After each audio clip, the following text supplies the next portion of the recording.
Bismillahir Rahmanir Rahim. I'm Zafar Bangash. Welcome to another episode of Ramadan Journey with my guest Imam Muhammad Al-Asi, who is the Mufassir of the Noble Quran, the Ascendant Quran, realigning man to the divine power culture, as well as the translator of the Noble Quran or the meanings of the Noble Quran, two of them. One, the Arabic English version for primarily Muslims, and the other one only English, which is meant primarily for non-Muslims. And in the second one, the English only version, what Imam Muhammad Al-Asi has done is to explain some of the concepts that Muslims would be familiar with, such as taqwa, bir, ihsan, etc., in English, so that non-Muslims would not have to seek a dictionary to find the meanings of those words. So it is, of course, meant to facilitate an easier understanding of the Noble Quran. Brother Muhammad, welcome to the program once again. Thank you for having me on. Now, in one of our earlier episodes, we touched on this ayat from Surah Al-Baqarah, ayat number 177, لَيْسَ الْبِرَّ أَن تُوَلُّوا وُجُوهَكُمْ. And you were explaining, it's mashallah, it's a very beautiful ayat, but you were explaining and you were only able to explain a little bit because of shortage of time. So we need to revisit this ayat, and if you could please start from the point where you were explaining what the malaika are, and a normal sort of, ordinary or other translations, they just refer to them as angels. So please proceed from there.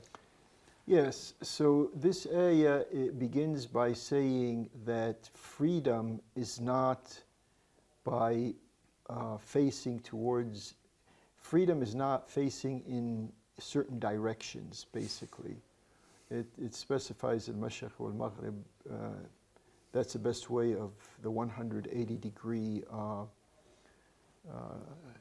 turn that we have in the world, in facing in different directions.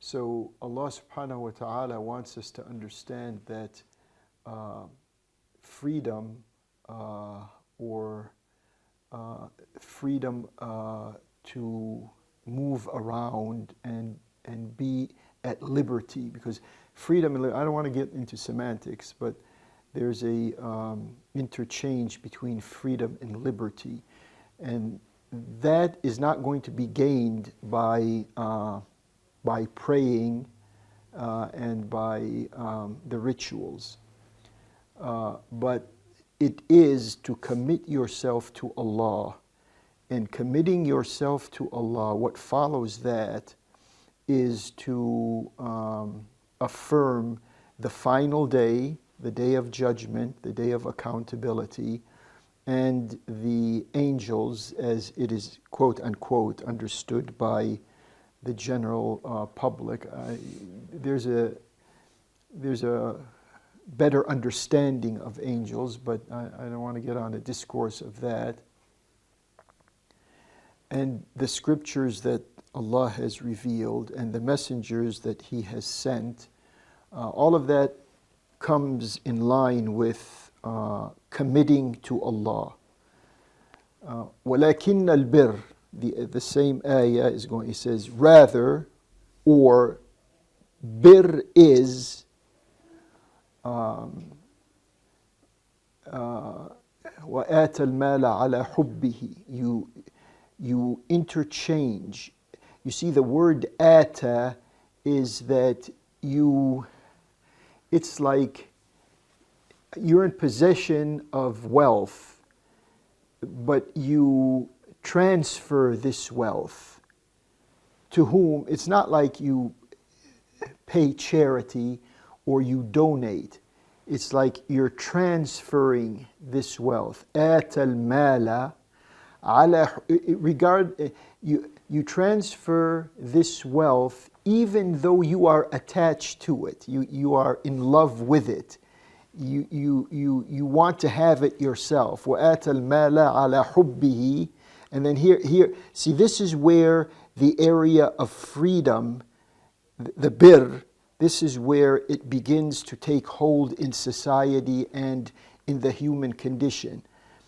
ذوي القربى, those who are related to you, those who are close to you. And this could mean blood relationships, your cousins, your relatives, and it also could mean those who are close to you as far as distance is concerned, like your neighbors or those who are in your circle of acquaintances. وآتى المال على حبه ذوي القربى واليتامى. All of this right now is beginning. Please follow that Allah subhanahu wa ta'ala wants to understand what freedom is. So when we begin to give of what we have, that is the first step into the larger world of freedom. And then we give to the orphans. That's a liberation for not only the orphans right now who are going to feel that they are relieved of the stress and the conditions of the life that they are in, which is also, they are gaining freedom. So as you are giving, you are gaining freedom. As they are taking, they are gaining freedom. اليتامى والمساكين, those who, even though they are maybe struggling to make a living, but they still need something to make ends meet. So you give to them. That also provides them freedom. اليتامى والمساكين وابن السبيل, those who are homeless. That's another way of saying it, because ibn السبيل means those who are on the road, those who are have no place to go. That's another way. اليتامى والمساكين وابن السبيل والسائلين وفي الرقاب. والسائلين وفي الرقاب, those who out of desperation they have to ask. And in an Islamic social order, it takes a lot for a person to ask because of the dignity that is embedded in the social character of Muslims. But nevertheless, we will have these types. Remember, we're not speaking about a utopia. Islam is progress in the making. And this ayah is outlining this progress in the making. The raising the livelihood standards. And when you do that, people feel that now they have gained their freedom. اليتامى والمساكين والسائلين وفي الرقاب. وفي الرقاب, and those who are indentured, or those who are I don't like to use the word slavery, but in certain conditions, those who are slaves or don't have. See, at the end, وفي الرقاب. You see, it comes at the end because those are the ones who technically we can understand they've lost their freedom. You see, all of those have partially, the categories of people before that have partially lost their freedom. But at the end, Allah, it culminates with those who have totally lost their freedom. وَفِي الرِّقَابِ. And then the ayah goes on to say, وَأَقَامَ الصَّلَاةَ وَآتَ الزَّكَاةَ. So here, remember at the beginning of the ayah it says, because sometimes we render our salah and our giving of what we have in a routine manner. There's no spirit to it, and there's no combined effort for it. Allah here is not saying that you just pray and you just spend. He says, أَقَامَ الصَّلَاةَ وَآتَ الزَّكَاةَ, which means a salah becomes an institution, and a zakah becomes an institution in our society. It's not these individualistic acts that we have conditioned ourselves to satisfy our psyche that, oh, we are doing what Allah is asking us. No, you're not doing what Allah is asking you to do. He wants this to become a consolidated, your salah becomes a public consolidated effort. The meanings that you are repeating in your salah are not just verbs or words, they become actions and they become plans and they become institutions in life. أقام الصلاة وآتى الزكاة والموفون بعهدهم إذا عاهدوا. And those who fulfill their pledges once they take on those pledges. And we have a pledge to Allah. Our commitment to Him is this pledge, so we are expected to fulfill it. وَالصَّابِرِينَ فِي الْبَأْسَاءِ وَالضَّرَّاءِ وَحِينَ الْبَأْسِ. And those who are patient in times that are demanding, hard times, rough times. وَالضَّرَّاء وَحِينَ الْبَأْسِ. All of these are descriptions of the difficult times of life. So at the beginning, Allah is telling us, we give. The key to freedom is releasing the wealth from those who have it. You can begin to build your thoughts on this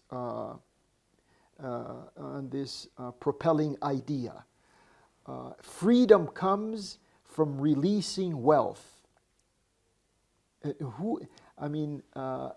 We're familiar with some of these political theories and these ideological constructs and these philosophical platforms.